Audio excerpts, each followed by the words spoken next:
Alrighty, so today we're going to go over cables. We've been in Pro Tools for some weeks, so give you guys a quick breather into something else that is critical.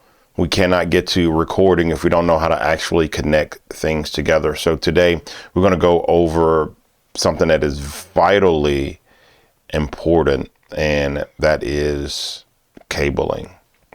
All right, so there's some things that we that are just fundamental. I don't remember this background. There we go. That are just fundamental to the understanding of how things connect. If you don't want to be the person that someone says, hand something and says, connect us together, and you don't know how. You want to know how things connect together because it affects how the sound flows together, which is completely critical. Things you're going to want to know is that there is balanced cables, unbalanced cables. There's digital cables, which are neither balanced nor unbalanced. They don't go off an electrical current.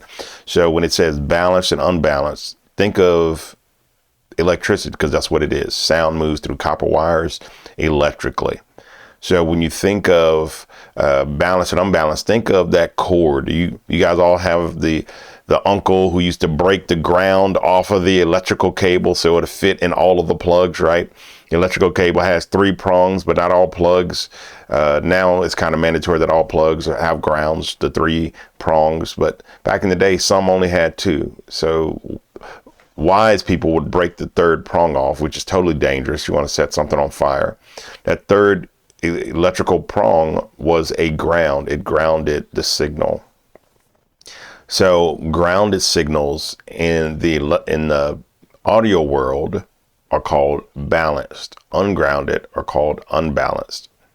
Digital doesn't send over electricity. It sends over normally, in fiber optics case, by light. So you're not going to get grounded or ungrounded. It sends ones and zeros and not the electrical pulses. Okay. Then you have digital over copper, like AES-BU, XLR, SPDIF, and once again, they're still, even though they go over copper with the electricity, they're sending ones and zeros. So they're not sending a pulse that would be considered balanced and analog. They're sending a digital signal, which can ECC, which is error code correct. All right. So what does this mean? Balanced, I have a saying. I say always get to balanced. Always get to balance. Whatever you're doing, always try to get your signal to balance. We're wiring up a church today, and we always want to make sure the signal gets to balance. I'm bringing some students over there. So anything that can be balanced, you want it to be balanced. It'll reduce hum. If you've ever went and heard audio and there's that hum in there, it's something electrical, something's unbalanced. Okay. So balanced cables can do longer runs than unbalanced because they're grounded. They're mic line level, which you can get over XLR, which is the mic cable XLR, or TRS, which stands for tip ring sleeve. You're going to need to remember that. These are the best for not just live and broadcast for anything. Okay. Then you have your unbalanced cable. This is tip sleeve, which I'm going to show you some pictures of that. This is RCA cables. Remember the red, white, yellow cables? RCA cables. 3.5 millimeter tip sleeve. Highly susceptible to hum, RF interference. All right. Now that's the analog, balanced and unbalanced. Now let's get to digital. Digital, you're not getting hums and rings and all of that stuff, especially if you're doing it over light pipe, which is called Toslink or ADAT. That's digital over fiber, kind of like what, fiber that comes into your home. A lot of times it's coming in over glass. So that means it's sending signals of light. So there's no electrical hum because there's no electricity. It's the signal sent purely over light. But you do have digital over copper, which is using XLR. XLR cable is what's carrying the signal, and the technology is called AES-EBU. You have SPDIF, which is digital, but it will use a RCA cable normally. Is what, when you're using SPDIF, you're using it over RCA cable. So RCA on the analog realm is the worst you can possibly get. It is the lowest quality way to transfer audio. But in the digital realm, it's one of the highest as far as quality sound that you can get. Why? What's the difference? One is analog. So same cable, but through it, look at it like a PVC pipe, and passing milk through it, or orange juice through it, or water through it, or whatever through it, right? So RCA is just the pipe. It is just a connection, whether it's using analog, just those electrical pulses to transmit audio, or using digital signals to transmit audio. So RCA, if you use analog, worst type of cable you can use. If it's going digital, one of the best. Higher than that would be XLR, and then higher than that still would be Toslink, which is the fiber optic. Okay, and let's move on. And this will come together for you, hopefully, when we start seeing the physical cables. So talking about balance, you're going to have a hot, a cold, and a ground. This is with just electricity in general when you're talking about a balanced cable, right? You think of an extension cord. You're going to have a hot, a cold, and a ground. All right. Unbalanced, you're just going to have really just a signal cable and then some type of shielding. So you could almost just say a hot and a cold, or a hot and a shield, but that's it. Pros of a balanced cable: better noise rejection over long runs, less hum and buzz. This is standard for mics, and all pro level equipment is going to normally be balanced. Even if it's sending a single signal is going to be balanced. And you're going to understand that a little bit later on, because you can use balanced cables because they have three copper lines. You can actually make it a left line and a right line and send a stereo signal. This is how headphones work. You plug in your headphones, and it is tip ring sleeve, which is a balanced cable, but it's being split up, not as one single balanced cable. It's actually being split up into two signals, a left and a right, which allows it to be stereo. So same cable, two different uses. All right, let's actually look at these cables here.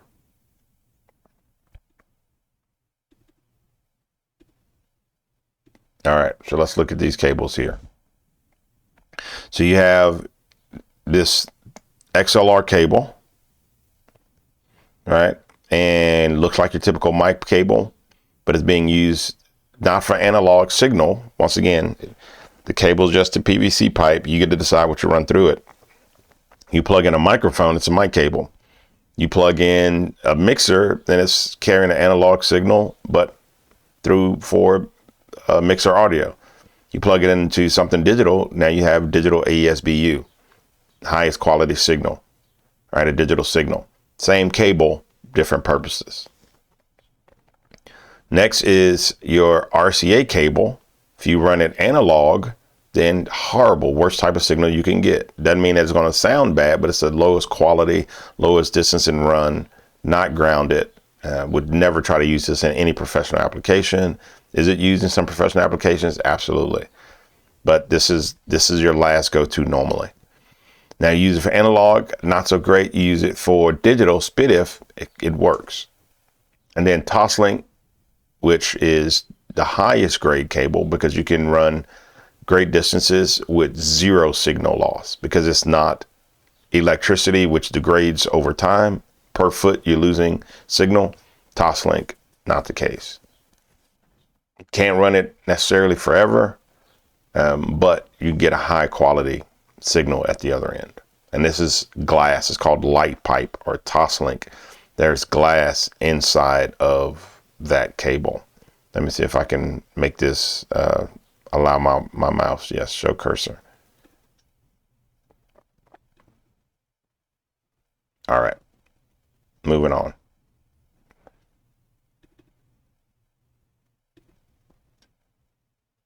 Okay, so XLR, 3 pins.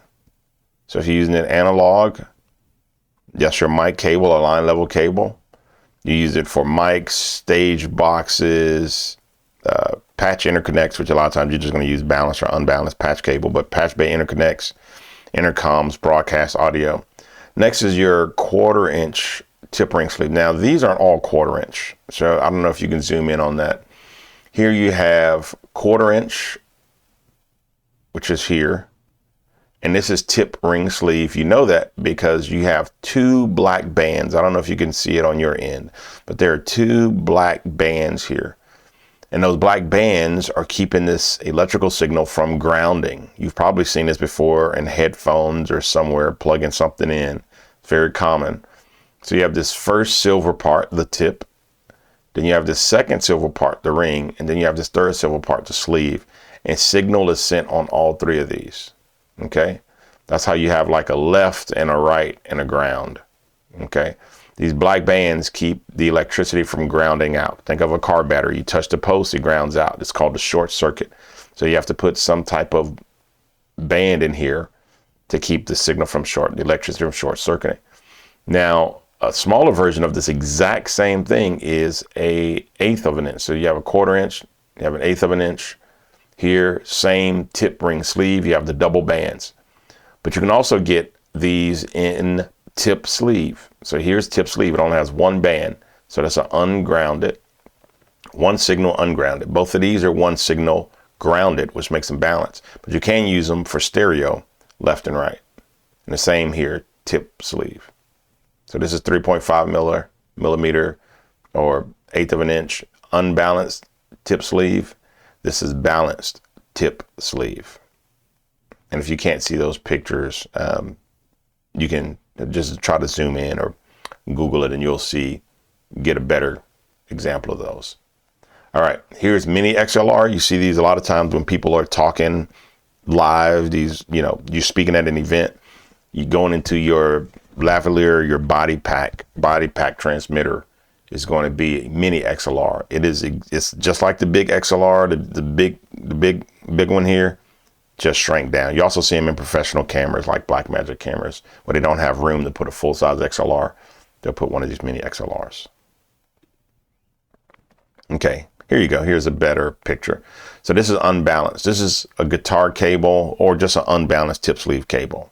So you see the tip here, you see the sleeve, you only see one divider here in the middle, letting you know that it is tip sleeve and not tip ring sleeve. Okay, so you see that, just that one divider there in the middle. RCA, once again, you've seen a million of these, red, white, yellow. All right, unbalanced as well. This one is 3.5 millimeter or 1/8 of an inch. This one is balanced. You see the two black lines? That shows that it's balanced. You get a tip. This is TRS, tip ring sleeve. Now, in the world of cell phones, they created a new cable, and it's TRRS, tip ring sleeve. So you go, why would you need tip ring sleeve? You can have with a tip ring sleeve, you can get a balanced single signal, or you can split it into left and right. So you get a left headphone, right headphone. Well, the cell phone industry created tip ring sleeve so that they could get 4 signals instead of 3. So now you can get a left signal, a right signal, and you can get a microphone. So now they have 4 signals, a ground and 4 and 3, mic in, left and right. Okay. Okay, so these are speak-on cables. The original orientation of these were just how you would connect speakers, just bare copper wire to the speaker. Actually, a bad idea. Oxidize the wire, easily come unplugged, disrupting the middle of the event, static from loose connections. Then they just start plugging in this iteration on the right. You see these banana cables, which are like 2-pronged cables, but they're easily susceptible to come out and didn't always connect well at all. 1/4 inch tip sleeve cable, same, easily to disconnect, good connection, but easily to pull out. So they created these speak-on cables which lock in place. So if someone bumped it or even tripped over it, it wouldn't pull out. So this is DB25. You don't really see this too much anymore, these DB25 connections. And one reason you don't see them too much is because we've moved on to USB, USB-C, and other type of connections to connect digital hardware. So you may see it lingering around out in the field, so you need to know about it. But it was just a way to connect Tascams and other type of analog mixing boards or with digital capabilities. This is a patch base. Funny picture because it just looks a hot mess. Please don't let your patch base look like this. Make sure you organize it and use zip ties. Use really good cable management here. All right, so RJ45, this says Cat 5e, but there's now Cat 6, Cat 7, and it is a way to not just connect TVs and consoles, lighting systems, but to transfer audio. Before running these super long snakes, you can now buy digital patch bays and then just run a cable like this and it will do all the work for you. Okay. Pros, one cable can carry many channels. I mean, dozen, 2 dozen channels in and out. Long runs are super cheap because it's just one cable. You're not running a bunch of wires to speakers and mics. You can run this one cable to a digital system up front and then run from that digital system to where you need to connect to. Easy routing, super easy. It says some of the cons needs cloaking network design. Sometimes. PoE is power over Ethernet. Sometimes. Not the same as analog balanced. Normally it's much better because it's digital, so I wouldn't consider that a con at all. I would consider anything that runs Ethernet, especially nowadays, as a pro. Okay, so here's some safe distances, so you can pause this and take a screenshot. But if you have balanced XLR, you can normally run about 300 feet. Unbalanced, about 25 feet before you start running into some pretty gnarly problems. Unbalanced RCA, and this is unbalanced 1/4-inch tip sleeve. Unbalanced RCA, about 10 feet. You can run longer, but once again, it starts to get sketchy. And you see stuff blinking out. If you've ever been somewhere and you see their screens blinking out, or their audio with some disturbances, it could be, that's the reason a lot of times these super long runs. ASBU, remember this is digital, about 300 feet as well. SPDIF, about 30 feet. Optical, about 30 feet, but I believe you can run it a good bit longer. And Ethernet over audio, once again, about 300 feet. So here's a visual of distances, and let me get my head out the way. All right, so Ethernet, ASBU, XLR balance kind of are the champions. However, I researched TOSLink. I think you can run TOSLink some pretty long distances as well without any signal loss or degradation. So I'm going to challenge this one in this graphic with TOSLink. I'm going to do some experiments. We're going to find out. Okay, I'm back. Alrighty. Here is DI boxes. I personally hate DI boxes. They're just a pain, such a pain normally, but they're great if you don't have any choice and you can't get to balance fast enough. But what a DI box does is basically take an unbalanced signal to make it balanced. If I could, I'd just take it out balanced. So a lot of times you're going to see guitars and all this stuff running the DI boxes. But if you're going to run wireless from the guitar directly to a digital stage box, I would much prefer cutting out the middleman, running wireless from the guitar to a digital stage box, which instantly turns everything balanced. Turns it digital, which is better than balanced. And then you don't have these hums, pops, whistles, cables everywhere. Because the more cables, the more problems. Not saying you can't have RF interference with wireless, but I'd take my chances with a good wireless signal over a bunch of stage boxes and cables. But they do work. They do work, and they do work well. They take your guitar cable to the tip sleeve. So your guitar to tip sleeve to your DI box to XLR. So it brings it to balance to your console. So that's it. You plug into the DI box with the cable, and then from there to your console. Gets rid of hums and pops. So you have passive DI boxes, so no power needed. Great for isolation, handles your hot signals. Cons, can load down very high impedance pickups, cheaper transformers, and less headroom. It's not powered, so it's very, very passive. Active is what you're going to want. Higher impedance, so higher resistance.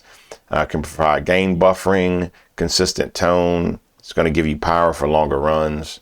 Only negative really is that you need power. That's really the only negative. Says it can clip, but anything can clip. All right. So if you're trying to troubleshoot, say you're in a live environment and you're trying to troubleshoot, you got to hum, swap your cable, see if that fixes it. Easy,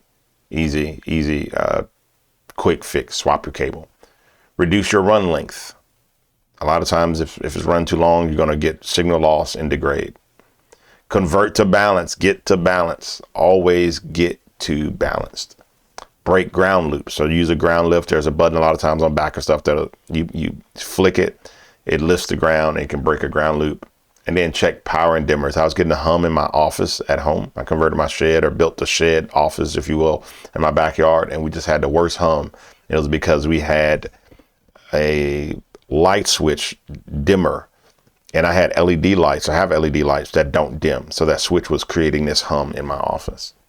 So if you swapped cables, tried ground lifts, shortened distances, and you still have a hum, check your electrical outlet. Maybe you can plug into a different outlet that may not have something that is humming on that outlet. Okay, so vocal mic, stage box, console, XLR balance. So some really simple runs for you guys is vocal mic to your console or stage box. Best outcome. Guitar, bass to the same stage box if you can, if not to a DI box. Keyboard rig, stereo, DI box if you have to. If not, always try to get straight to the console. Same thing, power speakers straight to the console. Intercoms straight to the console. Your camera and scratch audio should come out of your mixer with its own setup. We're actually going to do something like that today, or do that today with this church setup that we're doing. So straight out of the camera into straight out of the console into the camera with its own live stream setup. Playback, laptop, phone, straight into your mixer. Everything take it straight to the digital stage box or straight into your mixer. All right, vocal mics, that's XLR, it's going to be balanced. Guitars are normally just unbalanced. And your console should always be balanced, both in and out. Camera scratch audio, you want it balanced. Intercoms don't matter if it's balanced or not. Really don't. I mean, no one's expecting an intercom to sound good if you're like paging in a hospital or something like that. Just clear, but it doesn't need to be pitch perfect audio recordings. Digital audio between racks, ASCBU, Toslink, SPDIF, any of that will work. Patch bay routing, you're normally going to use tip sleeve cables. If you get a balanced rack, you can use balance. Interface IO, DB25 snakes. So these are just your normal snakes. So if you don't know what that is, it is a box where you can plug in XLRs and 1/4 inch, and it comes out with one cable. So a bunch of cables, but they're wrapped and bound as one cable. So you're just running one cable, one long cable from the front of house to where your mixing board is. And then when you get to the mixing board, all of those little cables break out of the one cable to be plugged in individually. So it just basically makes it a lot neater. So versus running 25 individual cables to front of house, you just run this one cable to front of house that breaks out into a bunch of other cables. Always think about what you're connecting. If you need to know what to get, think about what you're connecting. Try to get the balance if you can, as quick as you can. But an instrument, Pro Line, Digital Link, think about what you're connecting and think about what is the best way to connect it. Go balance for distance, just go balance. Just go balance, get to balanced. Digital, stay in specs. For instance, since it's digital, they may need a word clock if you go on BNC, or even if you go on Toslink. That's something that keeps the time between the devices. If it's 48 kilohertz or 96 kilohertz or 41 kilohertz, it's going to need to be set on both devices to do that, so that they don't get out of sync and you start getting digital pops. Okay, so if you go on digital, you have to make sure that both of those devices are set to sync together. And one may need to be a slave, one may need to be a master. So one controls the clock that syncs them both together. With analog, it just gets there when it gets there.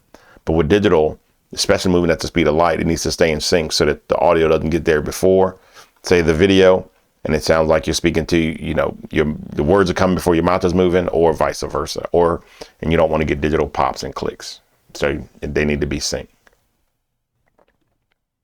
Alrighty. So I think that's all for today. Alrighty. So hopefully you enjoyed what we went over. What I want you to do is to start researching balanced and unbalanced cables, XLR cables, 1/4 inch and 1/8 inch cables, which are also 3.5 millimeters, and digital cables, Toslink, SPDIF, and Toslink is also called light pipe. All right, I'll see you guys next time.